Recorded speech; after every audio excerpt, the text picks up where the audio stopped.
Bonjour et bienvenue sur Panthéon. Aujourd'hui encore, nous parlerons d'un sabbat, celui de Samhain, Samhain, Samhain, Samhain ou encore Samhain. Beaucoup de prononciations pour un seul sabbat. Actuellement, Samhain est très souvent célébré à la date d'Halloween, qui est pourtant une célébration bien différente. Initialement, Samhain se célébrait à la première lune de novembre pendant une semaine. On lit souvent des choses erronées sur Samhain et l'essor d'Halloween n'a malheureusement pas aidé, cette fête reprenant beaucoup des codes de Samhain. Mais Samhain a plus de 2 millénaires et demi.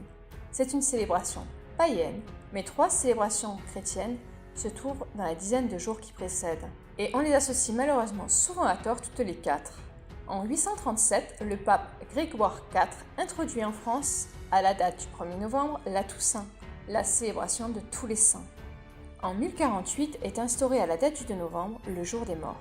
Ce sont 2 célébrations chrétiennes et leur sens même est différent de Samhain.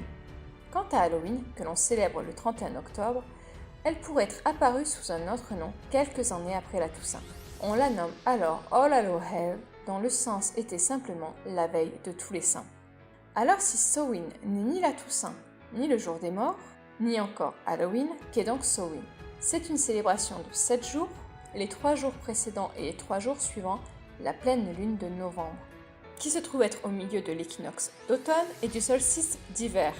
Samhain marque le début de la saison sombre, un moment propice aux événements mythiques et mystiques, une période où les voiles entre les mondes s'affinent jusqu'à se déchirer par endroits. Le monde des hommes, des dieux et des morts ne sont jamais aussi proches qu'à Samhain. On célèbre les esprits dans l'espoir qu'ils ne viennent pas nous hanter. Les costumes servaient aussi bien à honorer les dieux qu'à tromper les esprits qui marchaient parmi les hommes. Les costumes sont alors une protection. Samhain est une célébration qui était menée par les druides autour d'un banquet. C'était un moment de fête et de célébration des ancêtres. C'est aussi la 3e et dernière récolte. Une légende dit que tout ce qui ne sera pas engrangé avant la nuit de Samhain sera perdu.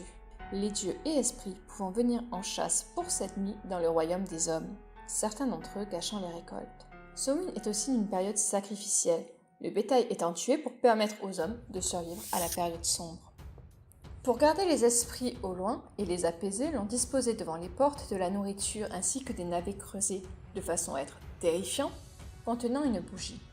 Elles avaient pour but d'éloigner les esprits les plus néfastes. La citrouille ne fut adoptée qu'au XIXe siècle, lors d'une immigration massive d'Irlandais aux États-Unis. Les citrouilles étant plus simples à creuser et à trouver. L'habitude de creuser des légumes pour effrayer ayant perduré, avec une certaine légende qui donna son nom aux citrouilles, Jack aux lanternes. De simples bougies par contre étaient disposées aux fenêtres afin de guider les esprits des défunts de l'année, et l'on enterrait des pommes dans les jardins afin de les nourrir le temps du voyage. On associe souvent Samhain au Nouvel An sorcier, mais encore une fois, cette théorie est de plus en plus remise en question. De même que le fait d'associer une célébration gauloise Trinox Samhaini à Samhain. Pendant longtemps, on a prétendu que Trinox Samhaini signifiait les 3 nuits de Samhain, mais Samhain désigne l'été. De même, Samonios, souvent utilisé pour désigner novembre, est fortement remis en cause.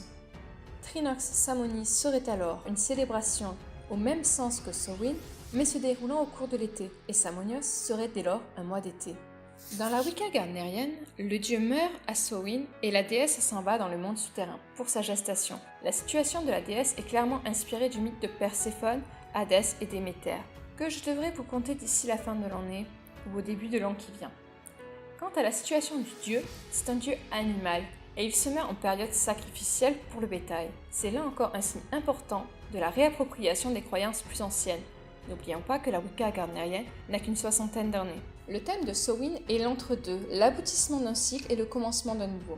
Mais aussi le mystère qui entoure la mort et le voile entre les mondes. Mais c'est aussi une période de renaissance. Samhain peut parfaitement être symbolisé par le phénix. À moins que ce soit le phénix qui soit la symbolisation parfaite de Samhain.